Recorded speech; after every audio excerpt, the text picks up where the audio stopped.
À mesure que l'Église du Christ approche du temps de la fin et que la puissance du Saint-Esprit agit en elle pour l'amener à la perfection et la préparer en vue de l'enlèvement, toutes les forces du séducteur et de ses légions d'esprits menteurs sont mobilisées contre les membres vivants du corps de Christ. C'est de cet assaut d'esprits séducteurs à la fin de l'économie actuelle que parle le Seigneur lorsqu'il emploie le mot « séduit » pour caractériser les manifestations sataniques des jours de la fin. Prenez garde qu'aucun homme ne vous séduise, dit-il, car plusieurs viendront en mon nom, disant je suis le Christ, et ils séduiront bien des hommes. Matthieu 24, 4, 5.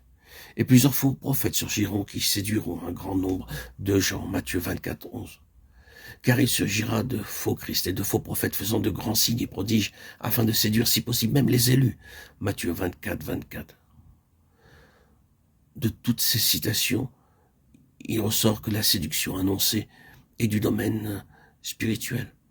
À la fin de l'économie, les fidèles attendent la venue du Seigneur. Ils sont attentifs, intéressés à tout ce qui se passe dans le domaine surnaturel. Et les esprits séducteurs se prévalent de cette expectative pour les faire tomber au piège de faux Christ, de faux prophètes, de grands signes et de prodiges où les contrefaçons sont mêlées aux vraies manifestations de l'Esprit de Dieu. Le Seigneur dit que les hommes seront séduits concernant le Christ et sa parousie, ou sa venue concernant les prophéties, les communications du monde surnaturel transmises par des messages inspirés, ou concernant même les preuves, les signes qui accompagneront l'enseignement des faux prophètes, signes et prodiges d'apparence divine et par conséquent contrefaçon si exacte de l'action de Dieu qu'il sera impossible de distinguer le vrai du faux, même à ceux que Jésus désigne comme les élus.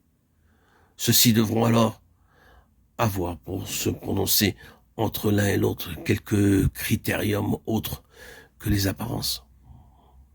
Dans la première épître de Paul à Timothée, nous avons une prophétie qui caractérise très clairement les derniers jours de l'économie et qui correspond exactement aux paroles du Seigneur conservées par l'évangéliste Matthieu.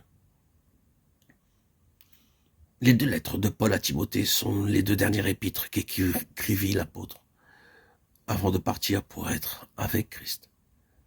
L'une et l'autre furent rédigées en prison, et la prison fut pour Paul ce que Patmos fut pour Jean.